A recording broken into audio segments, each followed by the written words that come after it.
much as the hitting was good today, I know you have to be pleased with the defense and with the pitching. Yeah, we need to play that type of defense. And it's great when you can get double-digit hits and double-digit runs, but you know, if we're going to be a special team, you got to win those close games, low-scoring games, and that's pitching and defense. And the defense hasn't been great.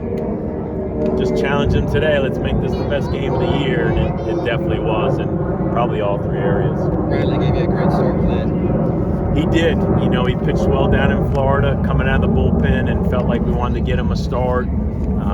He's coming along. You know, we talk about the sophomores and the growth of sophomores in our program, and you're seeing it with the position players and all those sophomore position players. But Riley's one of those guys that felt like he could make a big jump this year, and that's nice. Where it gives us another starter. That was a quality start today. This series had the most runs scored by you guys in a 3-game series since 2019. What sort of performance like that does confidence-wise for your hitters? I mean, you know, they say hitting's contagious, and guys got to feel good when they step in the batter's box. And I can tell them how much I trust them, and I could try to build them up, but they're the ones hitting, you know. So, and you look at a guy like Bianco today and how well he swung it. That's the best I've seen his approach and his swing since he's been here. So we got good coaches, man. We got good players.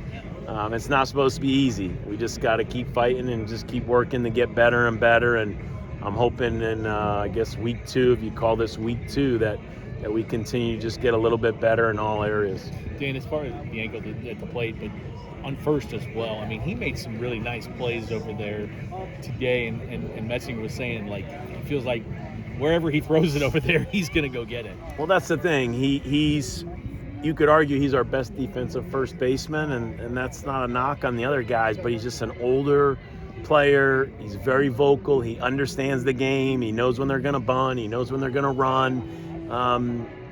And if he can give us those at-bats that he gave us today, it's going to make us better. I mean, it's going to make our whole infield better. You know, like Metzinger said, I mean, infielders they're going to throw them low, and they're going to throw them high, and they're going to throw them up the line. But as nice of a play that Noah Smith made, the value of a good first baseman, you know, Ben assisted in that play.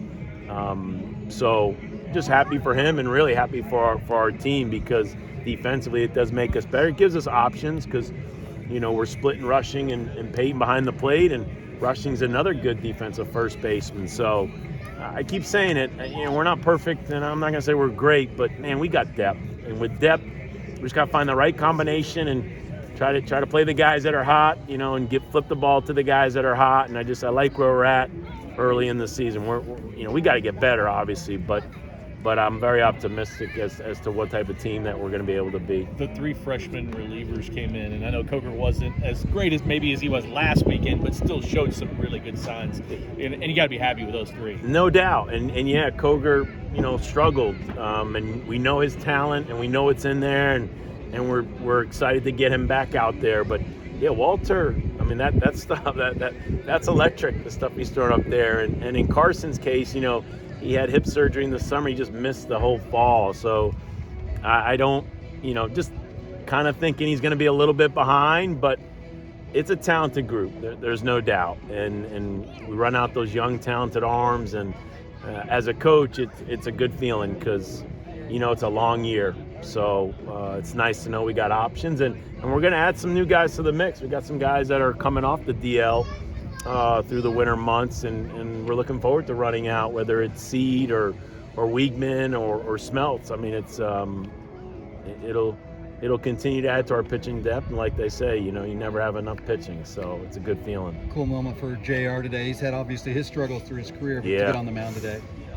It was twofold. One, he's worked so hard to get that opportunity, and you're happy for JR because he's so well respected on this team, because he's a great teammate, a great leader, but it was effective. I mean, that ball had some life and some sink. So he's put himself in a position, you know, where, you know, I talked to him before the first road trip, man, where he's being mentioned and he's in the mix, and you love to see it from a guy that just pours his heart and soul into this program. And yeah, the players were fired up for him. I gave the shirt to Bianco, but as tradition, after the prayer, they have to give the shirt to somebody else. So he gave it to JR.